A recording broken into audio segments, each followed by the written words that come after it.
సమర్పయామి అందరూ నమస్కారం చేస్తూ చెప్పండి ఉరస శిరస దృష్ట్యా మనస వచస తథా పద్భ్యాం కరాభ్యాం కర్ణాభ్యాం ప్రణామః సాష్టాంగ నమస్కారాన్ సమర్పయామి అపరాధ సహస్రాణి క్రియంతే అహర్నిశౌ మయా దాసోహం इति मां मत्वा क्षमस्व परमेश्वर परमेश्वरी या देवी सर्वभूतेषु शक्तिरूपेण संस्थिता नमस्तस्यै नमस्तस्यै नमस्तस्यै नमो नमः।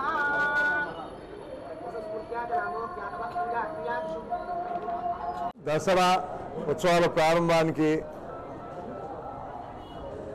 వచ్చిన భక్తులందరికీ నమస్కరిస్తూ చాలా చక్కగా శ్యామలాంబ తల్లి దసరా ఉత్సవాలు ఇక్కడ మొదలుపెట్టారు.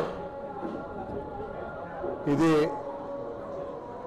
నేను కోరేది పూజారిని, నిర్వహణాధికారులని, అధికారులని, అలాగే ఫెస్టివల్ కమిటీ వాళ్ళందరినీ కోరేది అమ్మవారు, అలాగే ఇక్కడ వెలిసే ఉన్న రామలింగేశ్వర స్వామి అందరికీ ఎటువంటి లోపం లేకోకుండా పూజలు బాగా జరగాలి. ఫస్ట్ ప్రయారిటీ అది.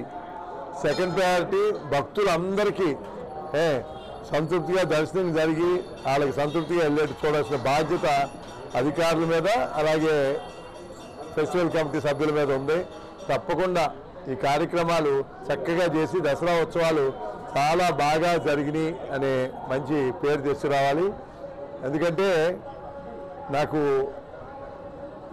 ఈ ఆలయం ఇవాళ ఇంత బాగా ఉంది అంటే మనం తప్పకుండా మంచి చేసినాన్ని గుర్తు చేసుకుంటే 10 మంది మంచి చేస్తారు. ప్రభుత్వం చాలామంది భక్తులు దీంట్లో ఉన్న ముందుగా ఇలా ఉండడానికి కారణం జంపన రామరాజు గారు. నేను ఆయన వెనకాల పూర్తిగా ఆయన ఏది అడిగితే అది సాకారం చేశాను. నేను ఆయనలాగా ఇక్కడ కూర్చుని పనులు చేస్తాను. ఆయన ఏది అడిగితే చేయించి పెట్టాను. కానీ ఆయన ఇక్కడ కూర్చుని సొంత పనుల్లాగా ఈ ఆలయాన్ని అంతా మొత్తం తీర్చిదిద్దారు. మన మధ్యలో లేరు ఆయన. కానీ అట్లాంటి గుర్తు చేసుకుంటే 10 మంది దాతలు వచ్చేస్తారు. అలాగే నేను కోరేది, నేను దేవాలయానికి అమ్మవారికి శ్యామలాంబ తల్లి కైకులూరు ఇలవేల్పు, కైకులూరు ఏది చెప్పినా శ్యామలాంబ అంటారు.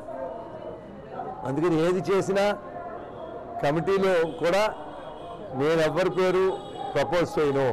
కైకులూరులో ఉన్న ప్రజలు, నాయకులు అందరూ ఎవరు కావాలంటే ఆ కమిటీలో వేస్తాను తప్ప నా పాత్ర అందరూ చెప్పిన దాన్ని అమలు పరుస్తే తప్ప నా సొంత అభిప్రాయాలు నేను పెట్టను. ఎందుకంటే ఆ అమ్మవారికి జరిగే పూజల్లోనూ, అమ్మవారికి జరిగే దాంట్లో దేంట్లోనూ లోపం రాకూడదు. అందుకని నా పాత్ర అందరూ ఏది కోరుకుంటే అది చేయటం మాత్రం తప్ప నా సొంత నిర్ణయాలు ఏమి ఉండవు. నాకు అమ్మవారి దయ వల్ల ఇవాళ కైకులూరు నియోజకవర్గ ప్రజలకు నేను కృతజ్ఞత తెలియదు. ఎందుకంటే అమ్మవారికి వస్త్రాలు సమర్పించే కార్యక్రమం నాకు అవకాశం కల్పించిన కైకులూరు నియోజకవర్గ ప్రజలందరికీ కృతజ్ఞత తెలియజేసుకుంటే తప్పకుండా ఈ 5 ఏళ్ళు ఆ ప్రజలకి ఎలా కావాలో నా వంతుగా నేను చేయగలిగిన ప్రతి విషయంలోనూ ఎటువంటి దాపరికం లేకుండా చేస్తాను. అలాగే అమ్మవారికి కూడా ఎక్కడ ఎటువంటి లోపం లేకుండా చేస్తాను.